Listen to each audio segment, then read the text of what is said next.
بسم اللہ الرحمن الرحیم۔ الصلاۃ والسلام علیک یا رسول اللہ وعلی آلک و صحابک یا حبیب اللہ۔ کمسن داؤد کی پہلی فتح۔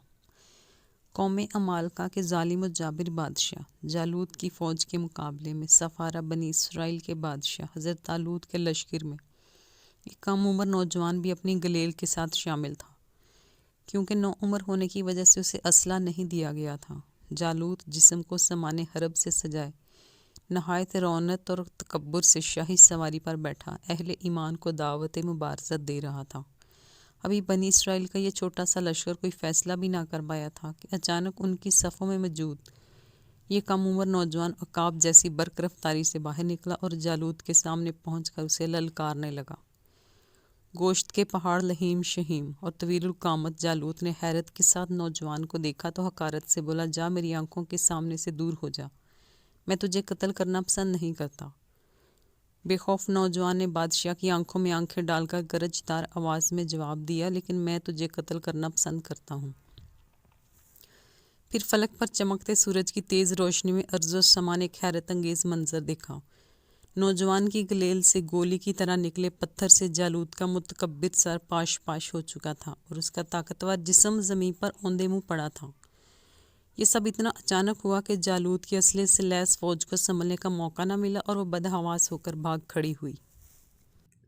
یہ نوجوان ایک چرواہا تھا جو سارا دن جنگل میں بکریاں چرایا کرتا اور گلیل سے بکریوں کے قریب آنے والے درندوں کو مار بھگاتا، لیکن قدرت نے تو اس کے لیے بڑے فیصلے کر رکھے تھے۔ اللہ تعالیٰ نے پہلے اسے بنی اسرائیل کا بادشاہ بنایا اور پھر اسے نبوت اور رسالت کے عظیم منصب پر فائز کیا۔ قرآن پاک میں ارشاد ہے، داؤد نے جالوت کو قتل کر ڈالا اور اللہ نے اس کو بادشاہی اور دانائی بخشی اور جن جن چیزوں کا چاہا انہیں علم دیا۔ سورہ البقرہ آیت نمبر 251۔ حسب نسب نبوت و بادشاہت۔ حضرت داؤد علیہ السلام 965 قبل مسیح فلسطین میں پیدا ہوئے۔ آپ علیہ السلام حضرت ابراہیم کی نسل میں سے تھے۔ محمد بن ساق حضرت وہب بن منبع کے حوالے سے تحریر کرتے ہیں کہ حضرت داؤد پستہ قد تھے، آنکھیں نیلی تھی، جسم پر بال بہت کم تھے، چہرے سے پاکیزگی جھلکتی تھی، نہایت ہمدرد، قوی، بہادر، نڈر ہونے کے ساتھ حکمرانی اور فیصلہ کرنے کی قوت تحفہ خداوندی تھی۔ حضرت داؤد سے قبل بنی اسرائیل میں نبوت آل علاوی بن یعقوب میں چلی آ رہی تھی، جبکہ بادشاہ دوسرے خاندان یہودا بن یعقوب میں تھی، لیکن اللہ رب العزت نے پہلی مرتبہ دونوں اعزازات ایک ہی شخصیت میں جمع فرما دیے۔ حضرت داؤد اللہ کے برگزیدہ نبی اور رسول تھے اور بادشاہ بھی۔ انبیاء کرام میں حضرت آدم علیہ السلام کے بعد حضرت داؤد ہی وہ پیغمبر ہیں جنہیں قرآن کریم نے خلیفہ کے لقب سے نوازا۔ قرآن کریم میں ارشاد ہے، اے داؤد، ہم نے تمہیں زمین پر خلیفہ بنا دیا، تم لوگوں کے درمیان حق کے ساتھ فیصلے کرو۔ سورہ سواد آیت نمبر 26۔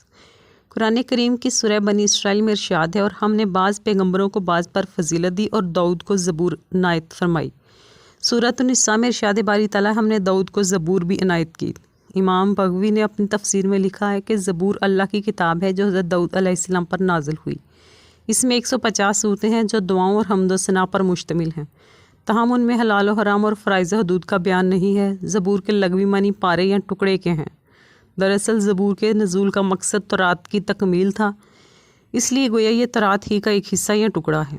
زبور اللہ تعالیٰ کی حمد و ثنا سے مزین ہے اور حضرت داؤد علیہ السلام کو اللہ تعالیٰ نے دلنشیں آواز اور سحر انگیز لحن عطا فرمایا تھا۔ جب آپ زبور کی تلاوت فرماتے تو وجد آفریں تلاوت سے مسحور کر چرند پرند، درخت، پہاڑ، جن و انس، دریا، سمندر سب اللہ کی حمد و ثنا میں محو ہو جاتے۔ اسی لیے آج تک لحن داؤدی ضرب المثل ہے۔ مسند احمد میں ہے کہ حضرت ابو ہریرہ سے مروی ہے کہ رسول پاک صلی اللہ علیہ وسلم نے فرمایا، داؤد علیہ السلام کو آسان اور ہلکا قرات کر دیا گیا تھا۔ وہ اپنے گھوڑے پر زین کسنے کا حکم فرماتے اور اس سے پہلے کہ زین کسی جاتی آپ پوری زبور تلاوت کر چکے ہوتے۔ حضور نبی اکرم صلی اللہ علیہ وسلم نے حضرت ابو موسیٰ اشعری کی تلاوت سنتے تو فرماتے، ابو موسیٰ کو اللہ نے لحن داؤدی عطا فرمایا ہے۔ پہاڑوں جانوروں کی تسبیح۔ اللہ تعالیٰ سورہ انبیاء میں فرماتے ہیں، ہم نے پہاڑوں کو داؤد کے لیے مسخر کر دیا کہ ان کے ساتھ تسبیح کرتے تھے۔ حضرت داؤد کو دوسرا معجزہ یہ عطا فرمایا کہ لوہے کو ان کے لیے موم کی طرح نرم کر دیا۔ ارشاد باری تعالیٰ ہے، اور ان کے لیے ہم نے لوہے کو نرم کر دیا کہ کشادہ زریں بناؤ اور کڑیوں کو اندازے سے جوڑو اور نیک عمل کرو۔ حضرت حسن بصری، قتادہ اور امیش فرماتے ہیں کہ اللہ نے ان کے لیے لوہے کو نرم کر دیا، حتیٰ کہ بغیر آگ و بٹی کے اپنے ہاتھ کے ساتھ اسے ہر طرح سے موڑ لیا کرتے تھے۔ انہیں لوہا موڑنے کے لیے ہتھوڑے کی ضرورت پڑتی، نہ ہی کسی اور اوزار کی۔ وہ موم کی طرح اسے اس کی کڑیاں بنا لے دیا کرتے تھے۔ حضرت داؤد نے 100 سال کی عمر میں وفات پائی۔ آپ نے وسیع و عریض سلطنت پر 40 سال حکومت کی۔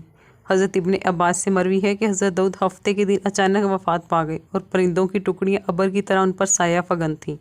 آپ کے جنازے میں شریک صرف علماء بنی اسرائیل کی تعداد 40,000 تھی، جبکہ عوام الناس کی کثیر تعداد اس کے علاوہ تھی۔